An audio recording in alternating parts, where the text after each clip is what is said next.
Second day in a row as the country was, or sorry, second year in a row that the solitary symbolic tank was featured in the 9th of May military parade. Huh. Oryx, the open source intel defense analyst website, estimates the Russian army has lost at least 3,000 tanks in the last 2 years, including 2,000 destroyed, another 514 captured by Ukraine.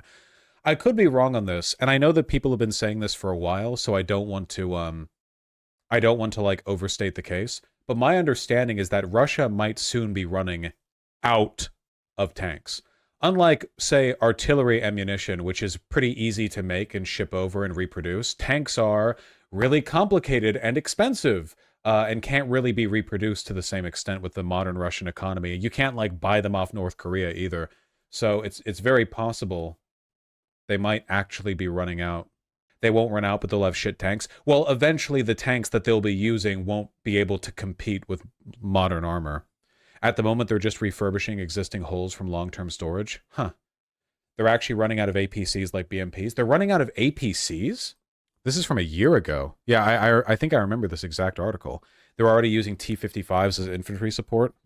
Pretty sure that's just modern tanks. They have a bunch of T-60s in the storage. Yeah, but a T-60... Again, I don't want to do the whole, like, military OPSEC thing. I don't know everything. But, like, past a certain point of time... First of all, old tanks may not have necessarily been maintained over the past, like, 60 years, you know? Like, the fact that they have them in storage doesn't necessarily mean they can be used at all.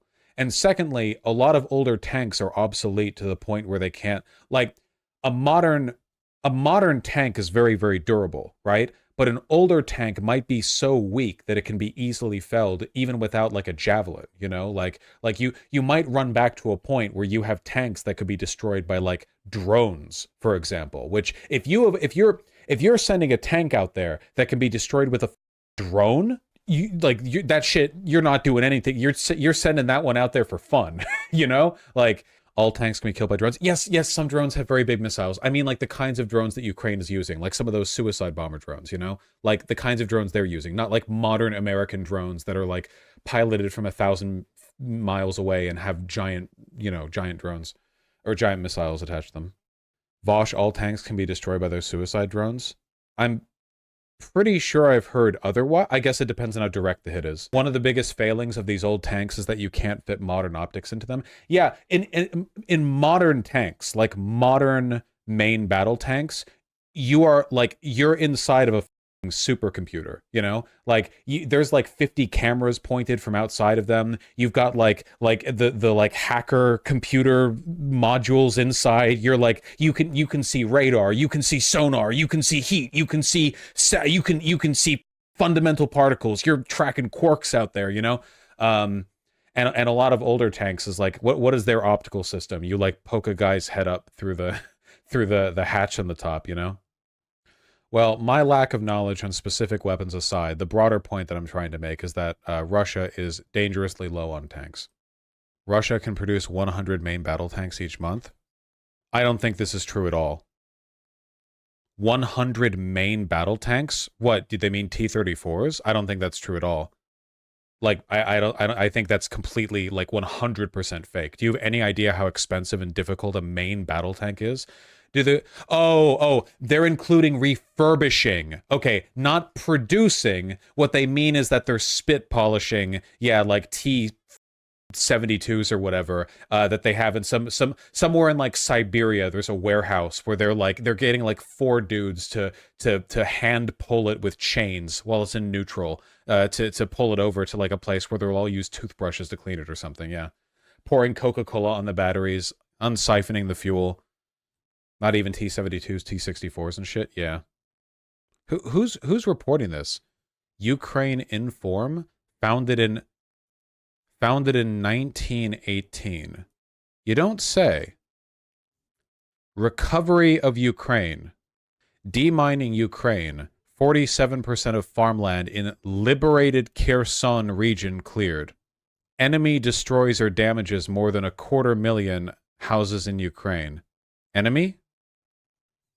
After Russian aggression is expected to cost $500 billion?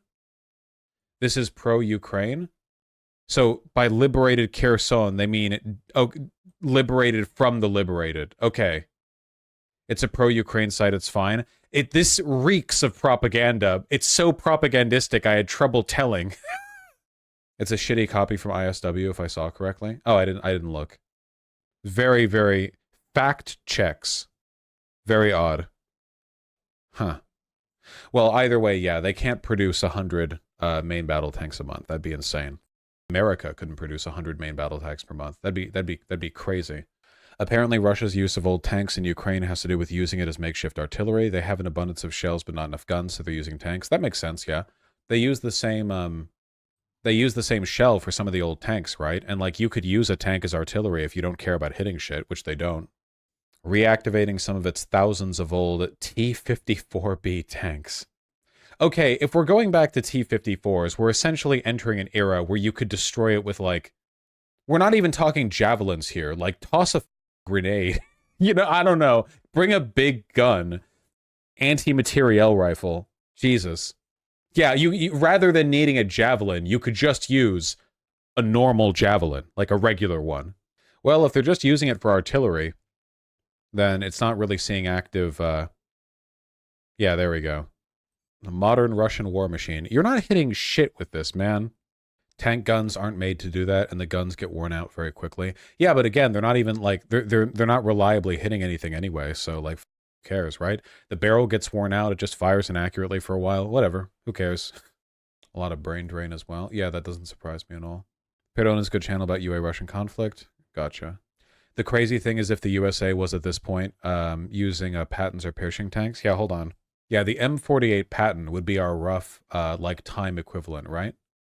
M48 Patton. This would be like the equivalent of us using this in a modern conflict. I don't know, man. The M48 is a handsome-ass tank, is the thing. Is the problem with this, you know?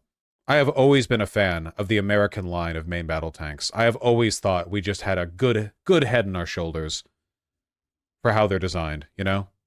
Nah? Nazis. Nazis in chat. Remote control kamikaze plane. Just today? Another oil refinery? Didn't we tell Ukraine to knock this off? I hope they don't. Oil refinery in Bashkortostan was attacked by drones covered a distance 1,500 kilometers. One of the largest oil refining and petrochemical production complexes in Russia received a painful blow deep in the Russian rear. That plane made it that far? Are you kidding me? That's pretty significant, Subs and Soda. 80 to 90% is not nothing. So much for the Russian Air Force. Yeah, it is actually embarrassing. I think the whole point of these drones is that they're supposed to fly low enough that you can't get them, you can't track them with, like, conventional radar. You need more advanced systems to be able to track something moving that low to the ground. But this would have been like a 12-hour trip, or maybe more. I don't know.